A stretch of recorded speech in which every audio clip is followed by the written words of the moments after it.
Hey everybody. Well, the Major League Baseball season is well underway and hopefully you like home runs because there's been a ton of them.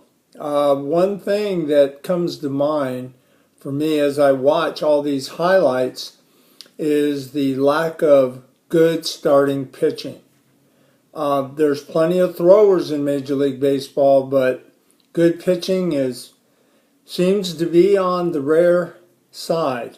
So let's talk a little bit about pitching. You know, I was always taught that as a pitcher, your sole objective was to get the guy out, right? Okay. And to do that is to keep the hitter off balance. Well, it seems to me today's generation, they're more worried about cranking it up there, and here's my stuff. You either hit it or you don't. And when the catcher sits up behind the dish and he's placing the target for you to hit, I don't believe that's a suggestion. I mean, obviously, you guys went over the scouting reports before the game on how you wanted to pitch these guys, but my goodness, you're missing the target by a foot. So I believe there's some reasons for this, and one of them is I believe that they're not spending the time in the minor leagues honing the craft of actual pitching. The coaches are telling them trust their stuff, and which they should, but they've got to have a plan. I mean, it's in and out, up and down. You're setting hitters up. When you're living from the waist to the shoulders, you've cut the strike zone down in half for the hitter as far as what he's going to look for. And anything thrown up, oh, that sounded disgusting, is going to be hit in the air. Okay? So my feeling with this is these guys need to spend more time at the minor league level honing the craft of pitching, but I really don't foresee that happening simply because of the amount of money that's being spent. They're rushing these guys to the major league level. They want to recoup some of that investment.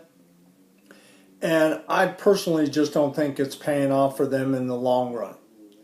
The second thing, when I look at real pitchers, and if you've seen the highlights of John Lester's last start against the Brewers, he was knee-high and on the black. It's like, thank you for coming to the plate, go sit down. That's pitching.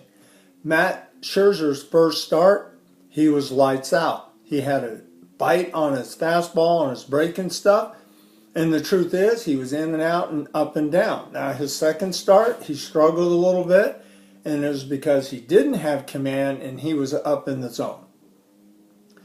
One of the biggest things I feel, and I've noticed this for a long time, and I don't believe it's an asset, are the radar guns. It's great for the fan. Oh my God, this guy's throwing 98. Well, let me tell you what happens when someone's throwing 98 and the hitter looks from the waist up and he catches up with one. That's why you're seeing these moonshots. But to make things even worse, I believe that the pitchers have fallen in love with the radar gun. And they're taking a look at it going, oh, I'm up at 95, 96, 97. Look, there's a line in Bull Durham that I absolutely love, and it's when Crash Davis tells Nuke LaLoosh, strikeouts are fascist. Get some ground balls, it's more democratic. Look, as a pitcher, your job is to get outs. How you get them is irrelevant. But I don't see the days of the Randy Jones, the Rushells, the guys who are just pitching and frustrating the hitters coming to Major League Baseball anytime soon. Even the scouts have just fallen in love with guys over 6 foot and they can bring severe heat. And yet they never find their groove, and we go on and on and on and on. Now remember, this is the first week of the season. And if guys are missing that much coming out of spring training, what's it going to be like come the dog days of summer? Anyway, that's my opinion on what I've seen so far. Hopefully, as an ex-catcher, I'd like to see the pitchers listen to us a little bit more, and hit your spots. You guys have a great day.